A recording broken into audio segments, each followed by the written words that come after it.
What do you say, everybody? With Tony Tsoukalas, I'm Mick Gillispie. Welcome to BamaInsider.com. No game this week, so no tailgate show this week. But with everything going on, we decided to jump on here and kind of update you guys on Trey Sanders, what's going on in his situation. Tony's been following that all day. And then we're going to look around college football. You know, how does what's happening tonight, what's going on tomorrow, and there is a game tonight, right?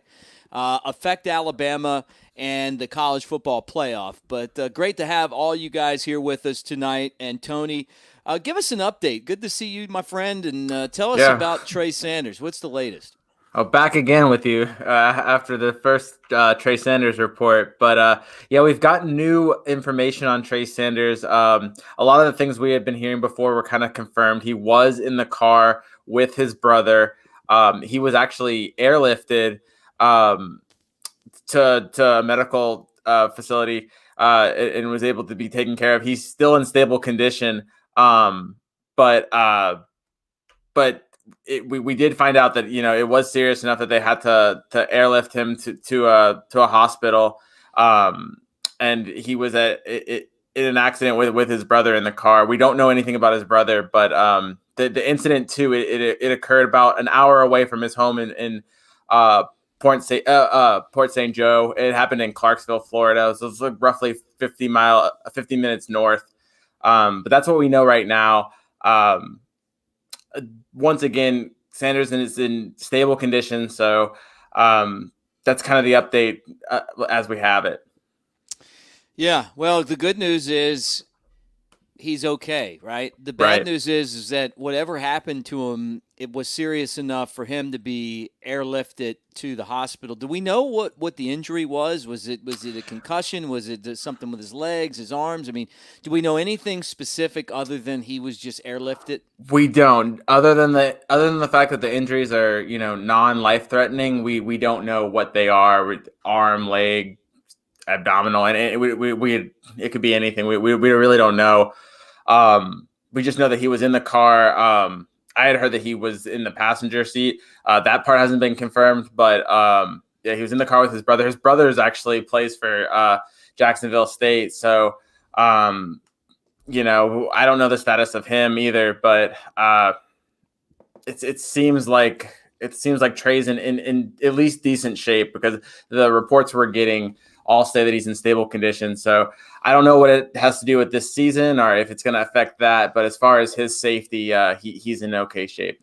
Well, let's pray for him and hope that whatever the situation is, that he improves quickly, and just thank goodness that he and his brother are going to survive this, because a lot of people die in car accidents every single day. I've been in a few myself, and they're never fun, and they're always potentially dangerous. And Trey Sanders, just talk about Trey from a football aspect, because I feel like this is really terrible timing. He's kind of come into his own over the last couple of games. Like he's starting to run like the guy that Alabama thought they were getting as a 5-star that came to Tuscaloosa a couple of years ago. We didn't see him last year because of the injury, and then this year, it's been Najee Harris, obviously. Brian Robinson's kind of been the second guy, but the future has been Trey Sanders, and he's ran like it's going to be his team in the future.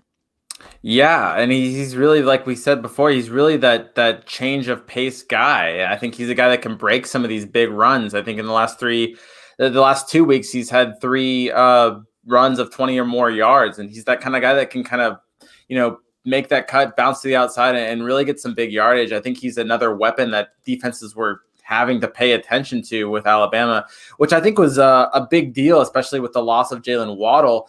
Adding Trey Sanders to that mix gave defenses another dimension that they had to guard against, where maybe one was taken away with Jalen Waddle's injury. Like I said, we don't know the severity of this injury, and who knows? I mean, Trey Sanders could be back next week. We don't know that. We don't have any idea whether or not this is going to affect his season at all. But hopefully it doesn't, because he has been really making strides. You look at last week, he had 80 yards, a career high 80 yards on 12 carries, and so definitely a guy that has been making an impact. He's really been living into that 5-star potential. Yeah, yeah, averaging 4.5 yards per carry. And, he's got 30 attempts already this year. These have been all conference games. And I would say that watching Trey Sanders over the last couple of games, I mean, you can definitely see why he was so coveted. Like, just his ability to hit the hole, the fact that he holds on to the football, he's got really elusive moves. He's kind of a big guy. And so, it's going to be a tough loss for Alabama this year if he's unable to come back, because it's important, I would say, Tony. I mean, you can speak on this, but to have that third option. Yeah, I think it is, and I think he was with what he was showing. I mean, now obviously Alabama has some depth in the backfield. They've got Najee Harris. They've also got Brian Robinson, who's a really capable back as well. But I just think that Trey Sanders added that extra punch. That he was kind of I'd seen him compared a lot to Josh Jacobs, and I thought that was almost an interesting a comparison, and it was kind of looking like that guy that he has a lot of power, but he also brings that elusiveness and that, especially in the catching out of the backfield. I know Alabama has that with Najee Harris, but he's another guy that can really do that. And it would be a tough loss. It would also just be such a tough loss to his momentum, because you got to think, having suffered the season-long foot injury last year, it's like for him to take another blow would be just a really unfortunate start to his college career. Yeah, no doubt about it. He's Tony Tsoukalas. He's the Alabama Rivals beat writer. You know him from here on Bama Insider. I'm Mick Gillispie. Hey, guys, this is just a pop-up show with everything going on. Tony and I decided that we needed to jump on here. Kyle is on assignment tonight. He'll be back tomorrow. And if you're watching the show and you like what we're doing, man, give us a thumbs up. Subscribe to the channel. We're putting a lot of work into this. Kyle, he's like, hey, get on here and do these things. So we're doing them for you, and we really appreciate all that as you kind of watch what we got going on tonight. So the big news is for Alabama, it's been an unfortunate day with Trey Sanders having to be airlifted to the hospital with an injury. And that's really all we know right now, is that Alabama's third-string running back and one of the most coveted running backs in the country a few years ago is in the hospital. He's going to survive the car accident, but we just don't know what happened and why he was airlifted. So it could be a lot of different reasons for that. All right, look. We'll keep praying for him, and we'll keep you updated on what's going on. Let's talk about college football, Tony. Let's just switch gears for a second. Alabama plays LSU. That's going to be next week down in Baton Rouge. Let's get into this for a second, man. I had a rant yesterday. I call it a rant. Ed Orgeron, the locker room video from last year. I got to tip my cap. That was a good team. That was a great team. One of the best, with Joe Burrow in the offense. And they came to Tuscaloosa, and President Trump's there. And it's a giant, just a mega scene, right, for a football game in Tuscaloosa. I don't know that we'll ever have a bigger game than that one in the regular season. Alabama was one in a poll, and LSU was number one in a poll. I mean, so basically there's two number one teams going at it. Tua fumbled in the first half. He was kind of gimpy in the game. Alabama fell behind. I mean, you guys remember. And then Tua got us back in it. We just couldn't stop them on defense. They won the game. They go in the locker room, and their coach is in there just, F-bombing Alabama the whole time. And we've waited. Alabama's waited. Nick Saban's waited a long time to get back to this point right here, where Alabama is licking their chops to get the opportunity to play LSU. Now, and I know I'm kind of going on and on here, but the other part of this coin is that LSU, not only as defending champs, is having a bad season, they're having an historically bad season as a defending champ. And I don't know if you've seen any of this, but they're on pace to be one of the worst teams ever defending a national championship record-wise. Now, I know this is an all-SEC schedule. That's where we are right now on a Friday night with no college football on Saturday and a week and a day away from Alabama and LSU. Your take?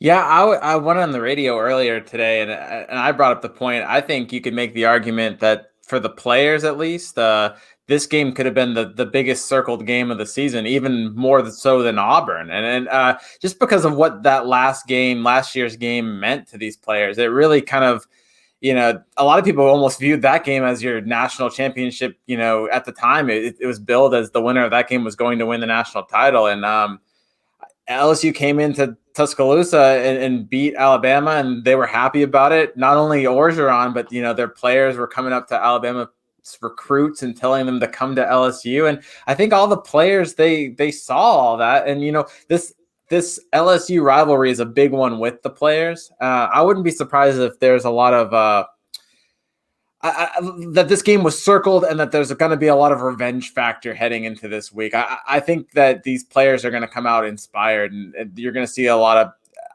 Alabama wanting to make a statement in Baton Rouge next weekend. Yeah, and you bring up something that I totally forgot about. I mean, you talk about adding insult to injury. The F-bombs from Ed Orgeron, we're going to out-recruit these guys. We're going to beat these guys. Like, we're taking over, right? You won one game in the last 8 years, and you're taking over, right? You had the best team you've ever had, and you barely beat Alabama, and you're taking over. And I'm going to tell you this right now. This is just my opinion. They were the luckiest team in the country that Tua got hurt, because Alabama was the one team that wasn't going to be afraid of them if we saw a rematch in the college football playoff. And then once Tua went down, Alabama was kind of out of it last year. We didn't have this Mac Jones that we have now, like we didn't have this confident Mac Jones. We didn't have this Mac Jones that was ready to win a Heisman. We had a guy that was kind of find the confidence and the footing. Can you imagine the team last year if Mac Jones would have brought this confidence, this demeanor in? But LSU got lucky that they didn't have to see Alabama again, and they rolled everybody after they beat the Crimson Tide. Yeah, I mean, if you go back to that Alabama game, it's not like LSU blew them out either. That game was very close. Alabama scored a late touchdown to make it look a little bit closer on the scoreboard. But even then, I mean, Alabama had its chances if certain things go different ways. I mean, that interception right before the half was really costly for Alabama. There's a couple of points you could go back in that game and you would have said, maybe if this wouldn't have happened. Obviously, Tua's fumble, that set, a weird, setting for the game as well.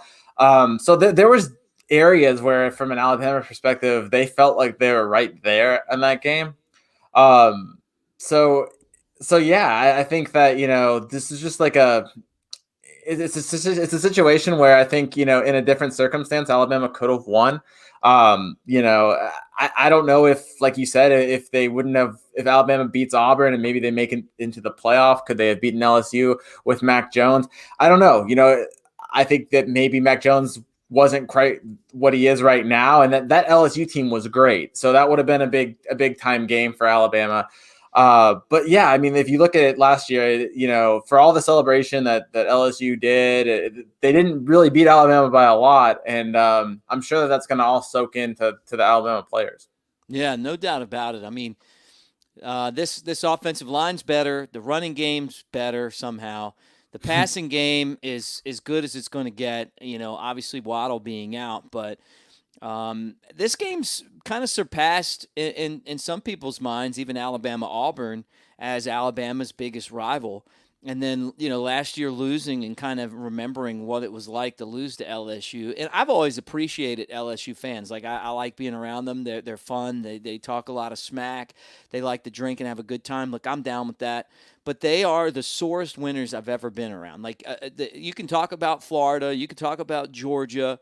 You can talk about Tennessee. Obviously, Auburn, but no one rubs it in your face more than LSU when they win a football game, And I mean, if that's any kind of motivation too, like, it wasn't good enough just winning the game. Like, it wasn't good enough to come into Tuscaloosa, play the best team your college might ever have, right? So much so that you lost all your talent and you stink this year, and you're historically bad coming off of a national championship. I read an article on The Athletic yesterday about this, and it's like they're poised to be the worst defending champ in like the last 70 years or something. I mean, depending on how the end of the season goes, which is crazy to me, but that's just the way it is, right?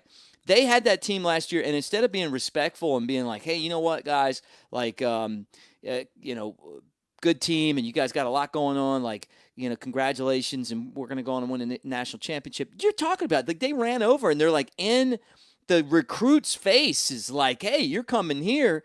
You don't want to come here to Alabama. Just very insulting, and I can't wait until Saturday to see what happens. All right, let's switch gears again. All right, and I'm going to pull up this right here. This is from Luke. He's like, what, would Bama be if Clemson loses? Here's another one, from the Gremlin, the gamer Gremlin, right? He says, hoping the Irish beat Clemson this weekend. Look, if Clemson loses this football game, Alabama will be number one. I think Alabama has a chance to jump Clemson anyway because their schedule's so soft. But this is the actual game in their schedule where, Notre Dame, I don't think Notre Dame's going to win. I don't even want to set you guys up to give you we're going to win this game. It's probably not going to happen. But if Notre Dame was going to beat Clemson, it would be right now. Last week, Clemson was out without Trevor Lawrence. They fell way behind to Boston College. They had to fight back to win. Their defense didn't look too good. And, and their young quarterback struggled a little bit. But they came back and won the football game. Notre Dame is, to me, one of the most overrated teams in college football every year. They're not terrible, but, they should probably be ranked somewhere in the middle of the pack. Clemson elite. And, to me, Tony, I think Clemson's going to go in there. They don't even need a quarterback to beat Notre Dame. But, maybe I'm wrong. Tell me why I'm wrong. Give me one reason why I shouldn't believe that Clemson's going to go in there and just thump these guys. Well, I think the reason, you mentioned Clemson's quarterback struggled. He actually, I think the scariest thing for Clemson against Boston College that their quarterback didn't struggle. I think he went, I'm looking at the numbers right now. He went 30 of 41 for 342 yards and 2 touchdowns. So that game was close, and they really got decent quarterback play. So, and it was still close against a Boston College team who, no matter what you think about Notre Dame, is not at the level of Notre Dame. I think everyone would agree that Notre Dame's a better team than Boston College. So I think it's on the defensive side maybe of the ball where if you're Clemson, you've got to be a little bit worried. I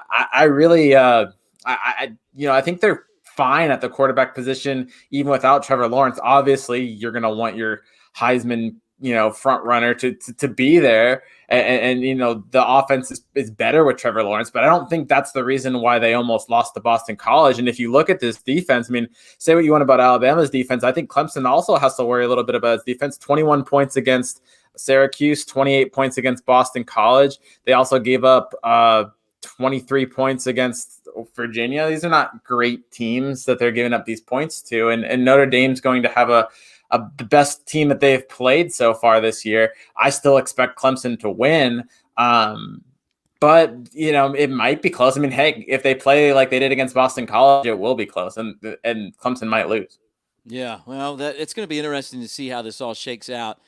But, the first half of the football game, the kid looked like a freshman. The second half, he just kind of ran. He's a big dude, and he just kind of ran over Boston College. But I just don't think Notre Dame has the horses.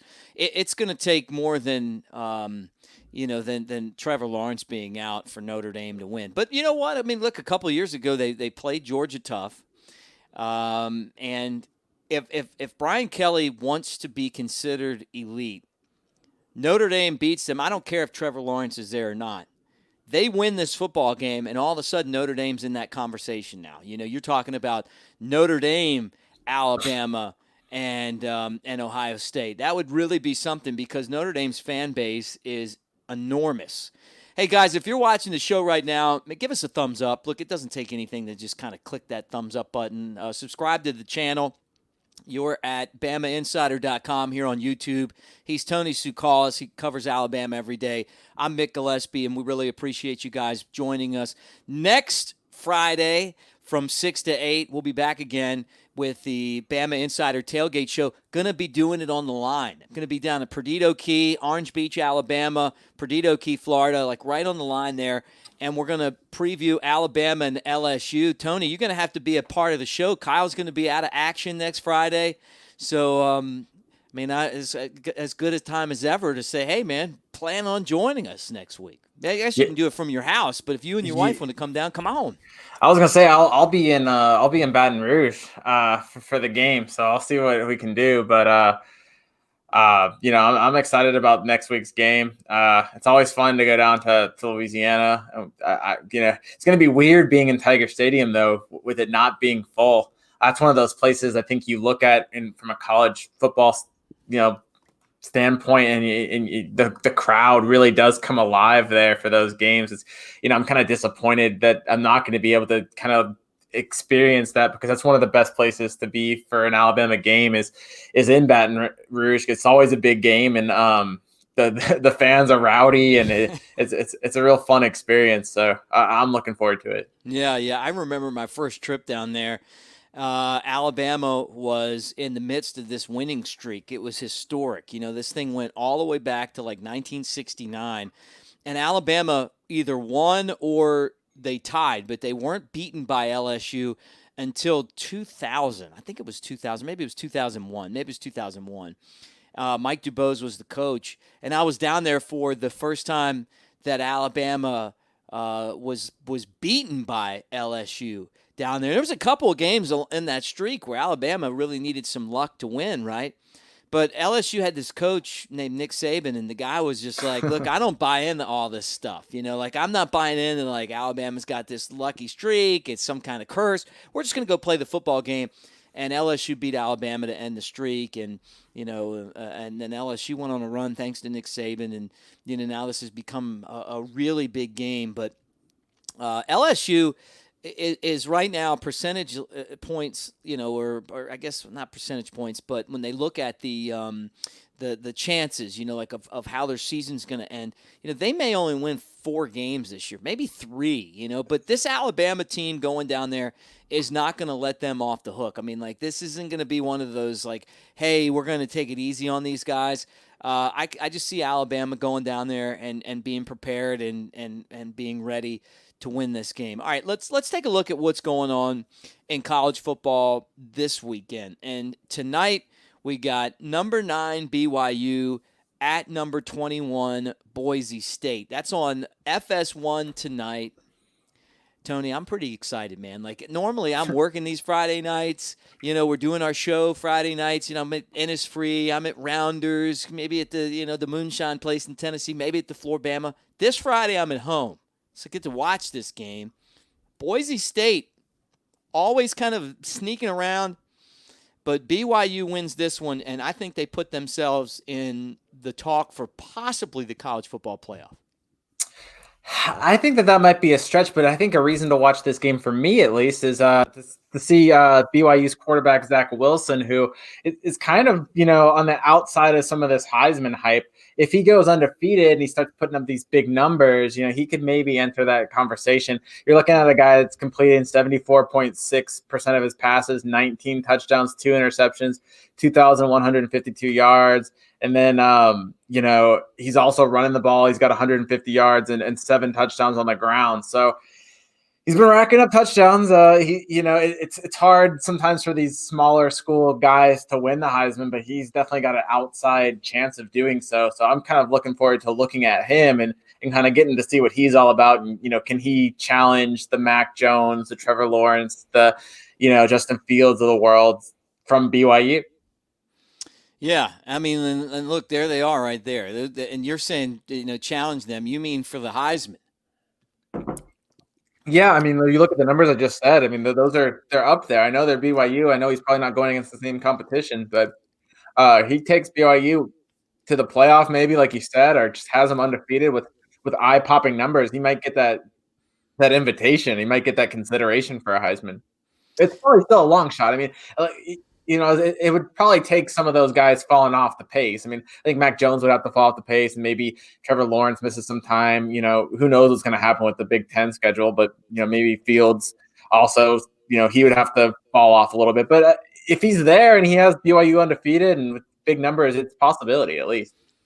Hey, guys, if you're watching right now, give us the thumbs up. Please give us the thumbs up. We're working hard for you. This is a show for you guys on BamaInsider.com, on the YouTube channel, wherever you're watching right now. But we really appreciate you being here. He's Tony Tsoukalas. I'm Mick Gillispie. In for Kyle Henderson, who's on assignment tonight. He's actually camping. The assignment is camping with the fam. So he'll be back tomorrow. All right, look. A couple other games to talk about before we bid everyone farewell and let them go watch that BYU Boise State game, which really does have me excited. I'm not even kidding. Like, I can't wait to watch it. All right, number 23 Michigan is at number 13 Indiana. All right, I got a couple thoughts on this one. First off, Jim Harbaugh needs this game. Last week, the loss to Michigan State was the most embarrassing loss since he's been head coach. I know they've gotten thumped by Ohio State. He hasn't beaten them yet. They've been historically underachievers.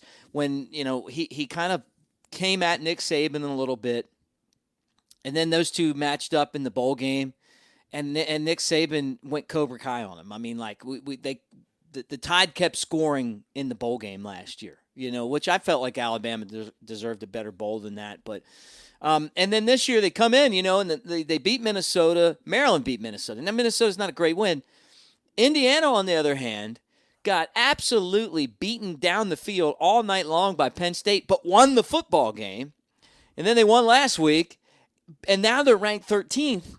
And, this is interesting to me because if Indiana finds a way to win this game, which I don't think they're going to do, but if they find a way to win this game, they're 3-0. This is going to be another win against a ranked team. They beat Penn State already. But I feel like for Jim Harbaugh in Michigan, this is a must-win game. Yeah, I think so. I mean, especially for Jim Harbaugh trying to prove that he's, an elite coach. And look, I don't believe in either of these teams. I don't think Indiana's as good as, I think – I don't think I'm not ready to believe or to buy on the Hoosiers just yet. But I also don't believe in Michigan. I think Michigan's they're like the Texas of the Big Ten. Like every year people think they're going to be good, and are they back? And the answer is no. I'm not a believer. I'm not a believer in Harbaugh. I'm not a believer in Michigan. I think this is a team that's going to lose multiple additional times this year. Probably end up with 3 or 4 losses. I just don't believe in this team. And I really think there needs to be a change at Michigan. I just don't, for the money they're paying Harbaugh, it just doesn't make any sense. They're not getting their return. They're not winning any big games. They're not winning rivalry games now. I just, what's the point? I mean, you're Michigan, I mean, I don't think a lot of schools would put up with what they've, put up with. It's just mediocrity, which from a school that we look at as a blue blood, kind of one of the classic college football teams. I mean, it's one of the best programs in the nation in terms of football, and it's really just fallen off the pace. Yeah. I mean, I like him. Look, I don't know who Michigan's going to go out and get better than him. I mean, they're paying a lot of money for just slightly better than mediocrity. But, I think part of it goes with the fact that college guys right now don't want to play football in Michigan, They'd rather come to the SEC where it's warmer, or go play at Clemson, or play at some of these other schools, than go there. The problem that they have to me is that they can't out-recruit Ohio State yet. And when Urban Meyer left, I thought, well, look, Jim Harbaugh, I mean, eventually he's going to be the guy because he's got the name recognition, but they just haven't been able to do that yet. I don't know why.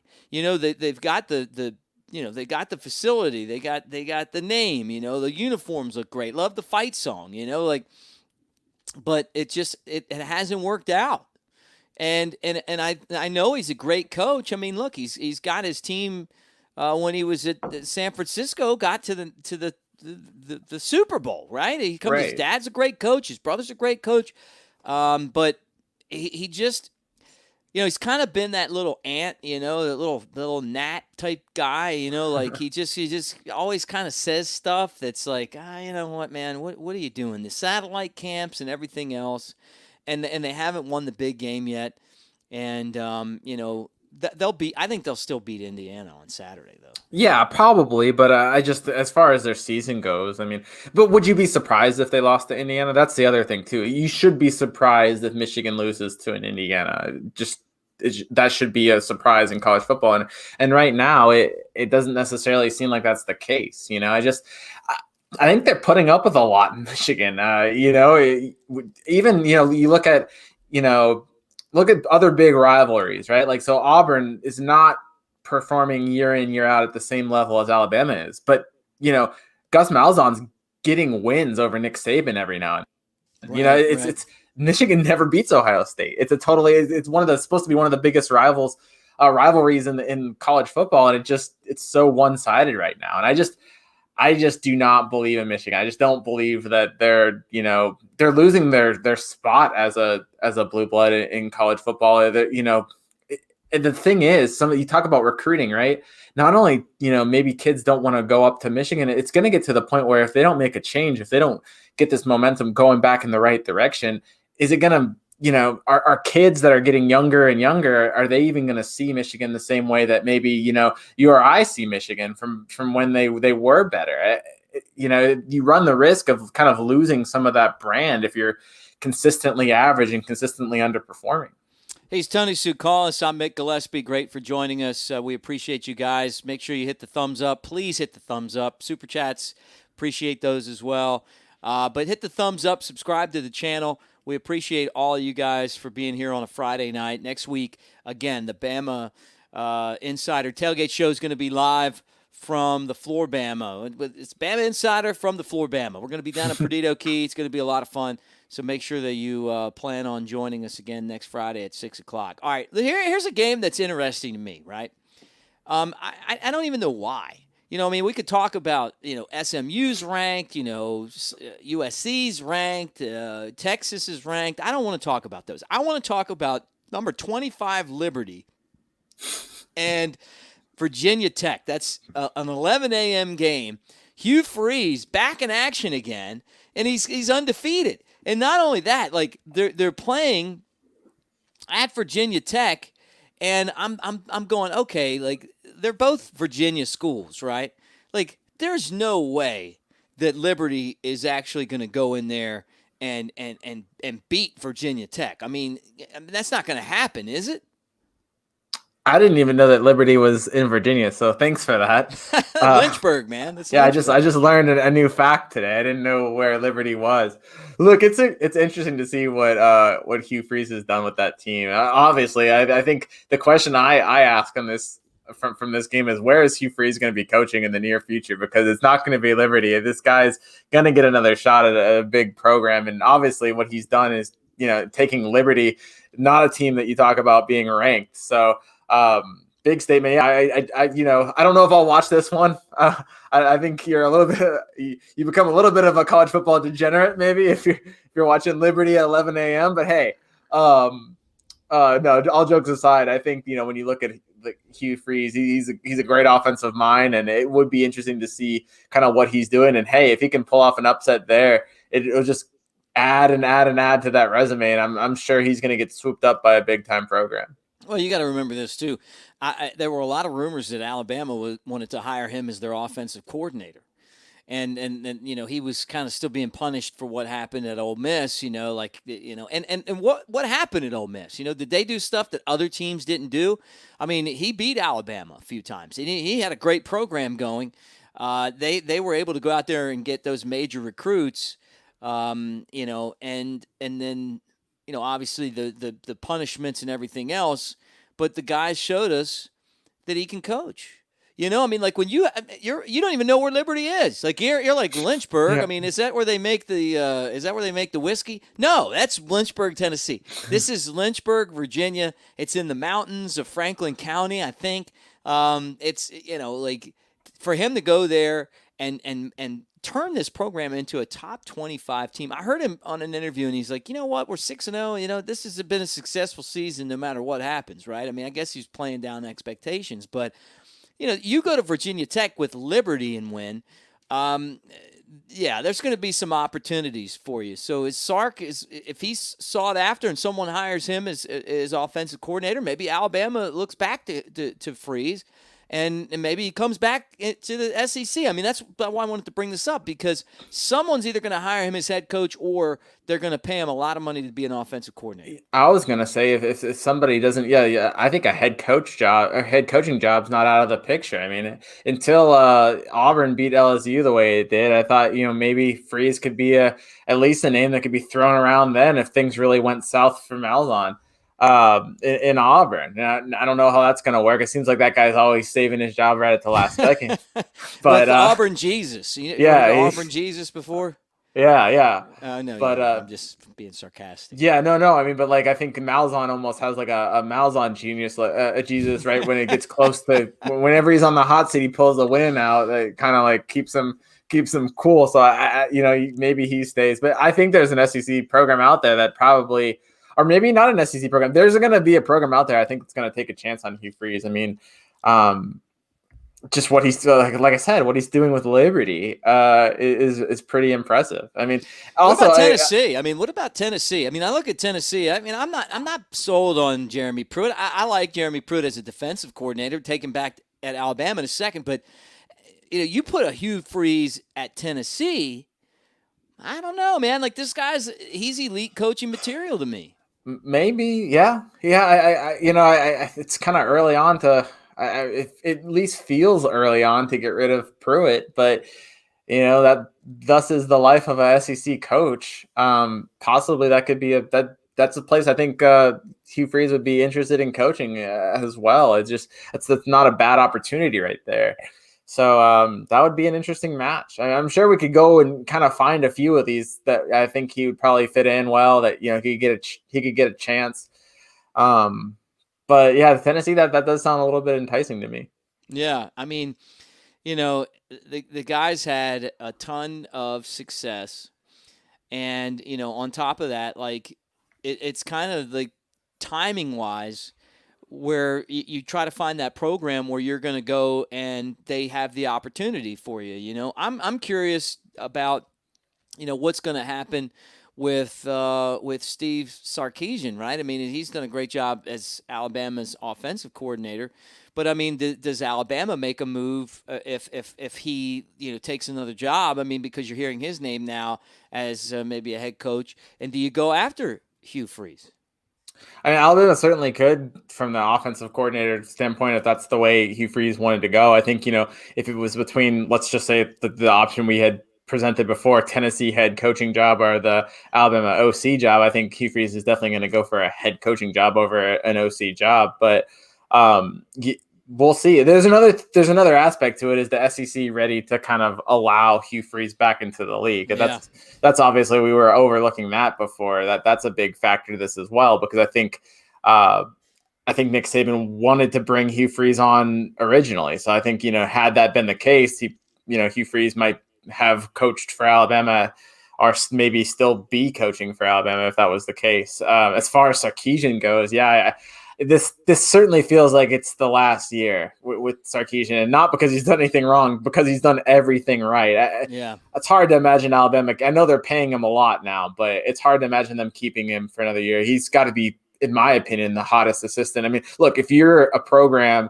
and you're wanting to build a team and attract quarterbacks, Steve Sarkisian's your man. Like he's been gold. He put up record numbers with Tua, and turned around, put up record numbers with Mac. I'm sure if he stays, he'll put up record numbers with Bryce again. I think he's a quarterback whisperer, and I think any program's going to want that. So he's gonna find himself a situation really soon, I'd imagine. He's Tony Tsoukalas. I'm Mick Gillispie. Thanks for joining us on a Friday night here on BamaInsider.com, Bama Insider YouTube channel. Give us a thumbs up, peeps. We love you guys. Thanks for watching. Give us a thumbs up. Subscribe. Super chats are welcome. Tony and I split those on Friday night this is our off weekend, and you see what we're doing. We're talking to you guys about college football because we love what we do, man. We love it. All right. Let me dig back in again, Tony, and I know we've got the BYU game coming up, and I know that we got to kind of wind this thing down, but number 8 Florida versus number 5 Georgia, the world's largest cocktail party, right? Can I still call it that on here? Yeah, Is that offensive? I mean, is that cool? Because I'm all about a cocktail party. 2:30. You can watch that CBS this Saturday. I'm going to be watching. Can't wait to see it. Alabama will play the winner of this game most likely. I can't imagine that they wouldn't play the winner of this game in Atlanta, the SEC championship game. Give me your thoughts on Georgia and Florida. I think I'd pick Georgia in this game, but I think it's a tough game, and I like Florida. I think Kyle Trask is really good, and I think he's a guy that we were talking about for the Heisman. He's a guy if he can do what Mac Jones did against Georgia's defense, which is really hard to do, but if he could also do that against a good defense like Georgia, I think he starts entering that Heisman realm. He's kind of waiting in the shadows, and this is a big opportunity for him. And then obviously that sets up Florida for a run at the SEC East title and then a shot at Alabama in the SEC championship game. So it's a big matchup. I think some people are kind of giving it to Georgia and, maybe just kind of penciling them in this one. I don't necessarily think that's the case. I think it could be a really good game.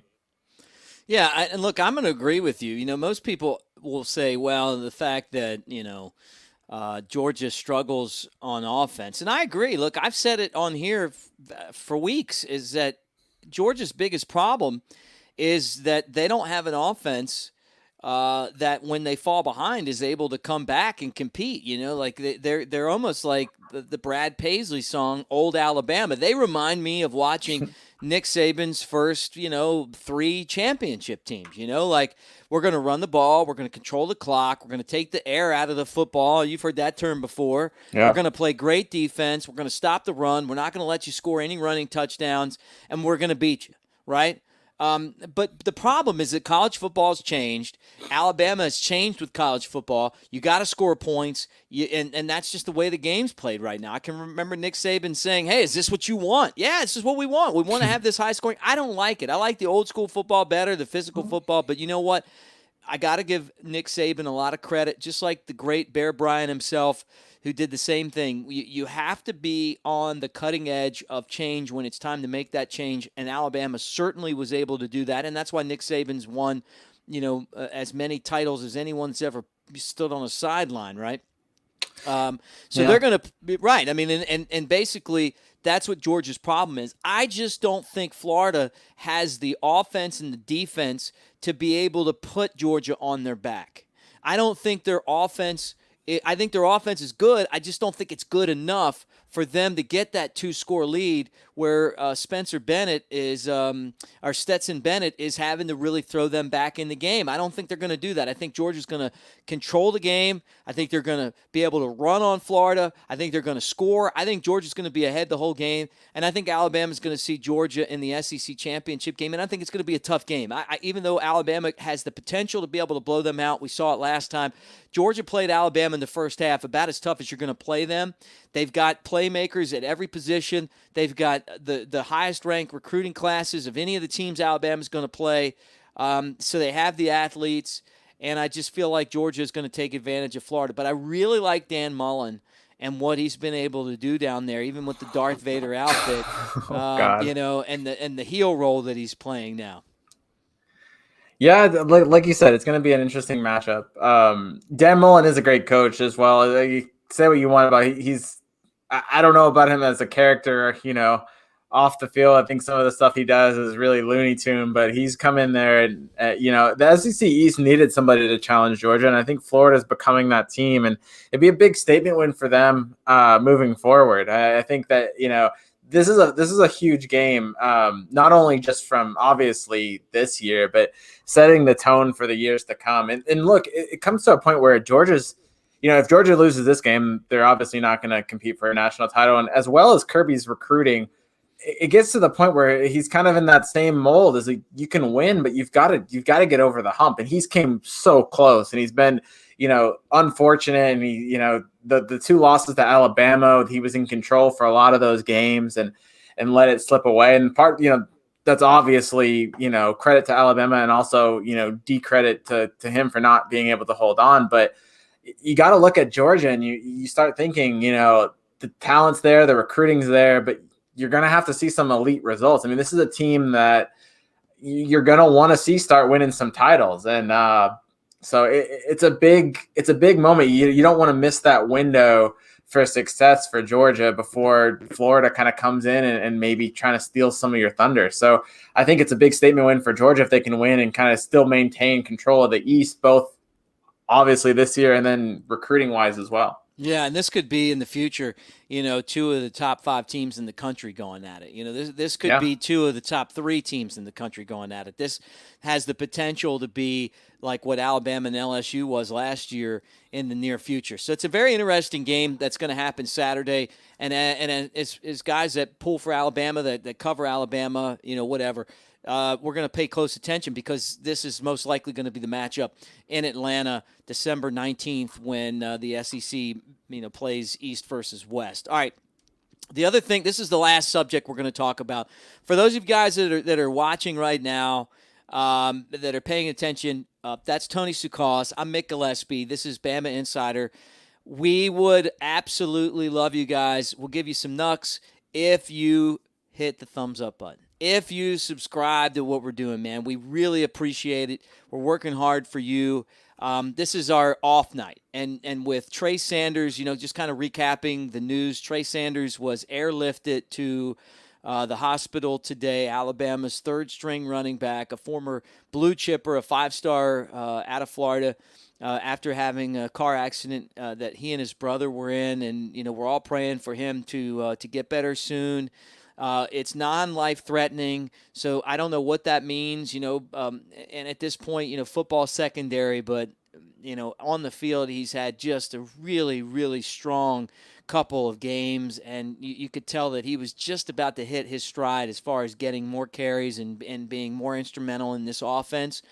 But forget about Alabama football. And our prayers go out to him and his family. We're thinking about him tonight and just glad that he and his brother are okay after their car accident. That's why we got on here, and then we kind of bounced into the college football talk.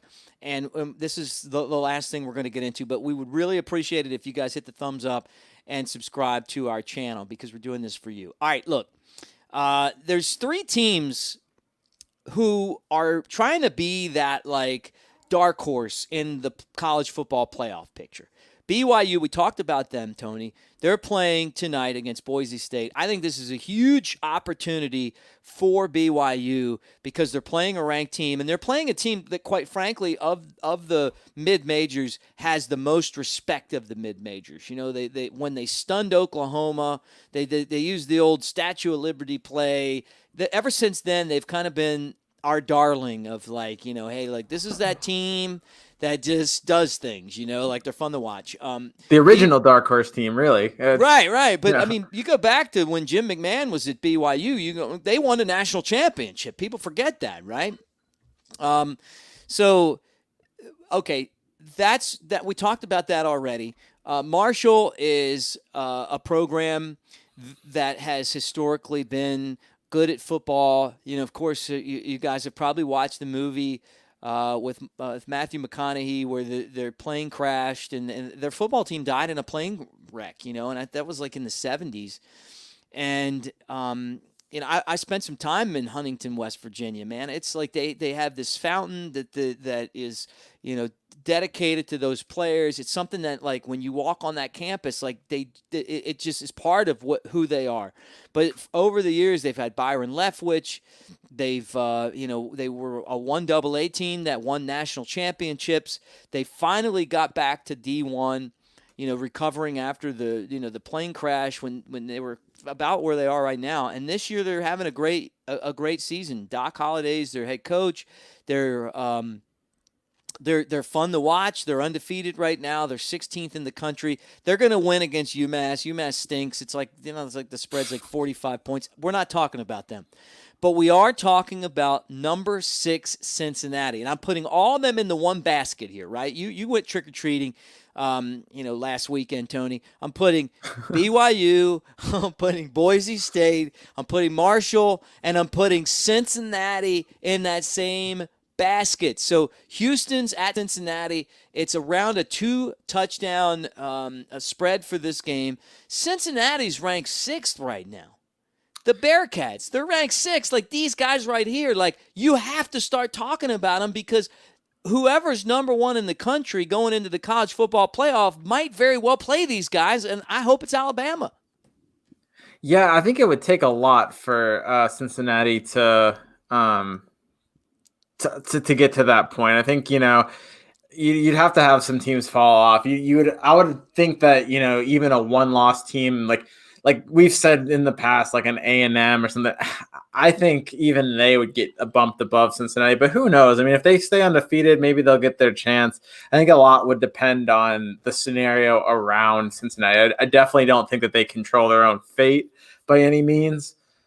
But it's fun to kind of watch some of these underdogs, and see how far they can take it. And sometimes these matchups, seem cool, but I don't know if you have Alabama versus Cincinnati or Clemson versus Cincinnati, I don't think that's going to be a great playoff matchup. I kind of think either one of those teams would win by about 30 or 40 points in a playoff setting. But I don't know. Maybe I'll watch Cincinnati and see something that I didn't see before. Well, look, I think they have a chance to get in just because, I mean, look at what's already happened in the Big Ten. Okay, Wisconsin's out of it now. They've had back-to-back weeks with COVID, and they're not going to play enough games to get into the championship, right? What if that happens to Ohio State, or what if what if they don't get in this picture? Someone beats them. Cincinnati's ranked right there. So Notre Dame and Clemson are playing this weekend. One of those teams is going to lose. Probably going to be Notre Dame. They're probably going to get beaten handily, and that's going to get rid of Notre Dame, right? So now all of a sudden they slide to 5. Georgia's ranked up there. They play Alabama. Bama's going to beat them again, right? Or they might lose to Florida this week. Well, Florida would jump. If Florida wins, they're going to jump Cincinnati, and they're going to be that team that's kind of right, the best one-loss team. They're going to be in there. But they're going to have to play Alabama. So I'm going to take them out. It's important to be number one this year because the number 4 team is going to be such a drop-off from the number 3 team that you want to be the number 1 team so that you don't have to go out there and get physically beaten up in a win to turn around and play in that championship game. So if it's these guys, I mean, it would really benefit Alabama to be number 1. Yeah, I mean, can you imagine Alabama's schedule? Let's say Alabama runs the table and they have to play Ohio State in the Rose Bowl and then turn around and play Clemson in the national championship game after playing a full SEC slate of 10 games. That is a grueling stretch. And that, so I think for Alabama, it'd be funny.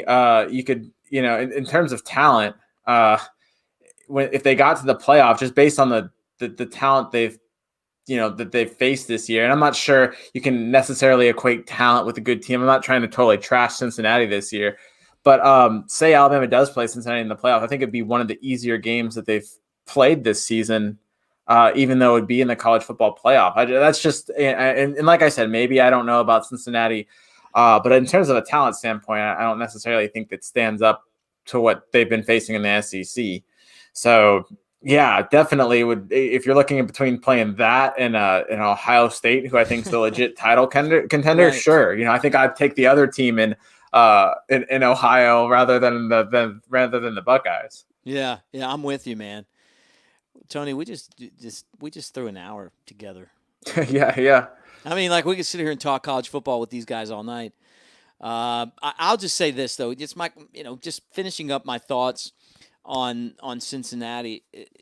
Whoever, if you're Clemson and you play that weak schedule in the ACC, right? This is your big game, Notre Dame, which in the SEC, Notre Dame would be, I don't know. What do you think? Like it would probably be like 5th best, maybe 5th best. I mean, I don't know. I'm not a huge believer in Notre Dame either. I think they're a team that usually gets ranked a little bit higher than what they are.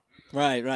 A little bit. It's like, maybe 10 or 12 spots, right? you might be right. Yeah, I mean, like, so but in the ACC, it's like, this is the game, oh my gosh, here we go, we got these two. I'm going to be poking back up there again. This is it, we got Notre Dame and we got Clemson. All right, come on, man.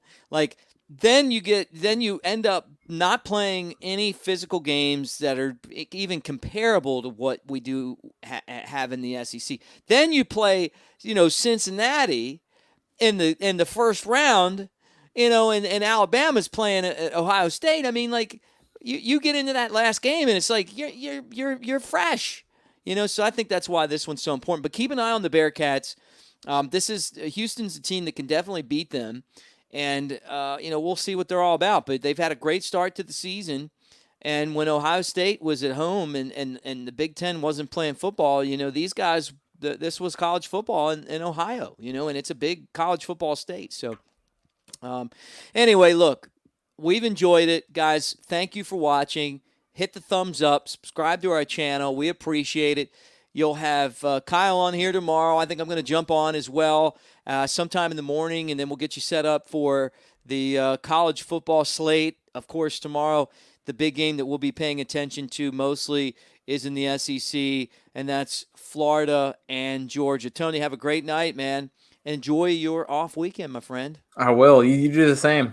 I will. All right, that's Tony Tsoukalas. I'm Mick Gillispie. Thanks for watching us here on Bama Insider and the Bama Insider YouTube channel.